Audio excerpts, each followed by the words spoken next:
Hey guys, welcome back to our channel Take Tube. Today in this video I'm gonna be showing you guys how you can install Telegram on laptop.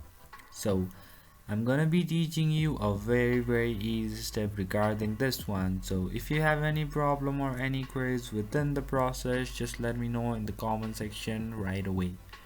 Now without any further delay, let's just get started. Firstly, just go to your search bar and search for Microsoft Store and go to it, and over here just on your search bar just search for Telegram and just go to Telegram desktop, and over here you'll be having option which says get. Just press on it and then continue with your account.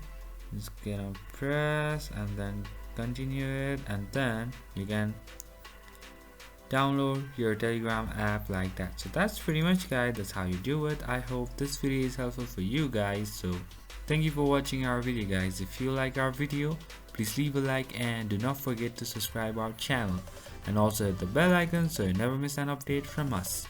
If you have any queries, just let me know in the comment section right away, and I'll see you guys again in our next video. Till then, stay safe, guys. Thank you for watching.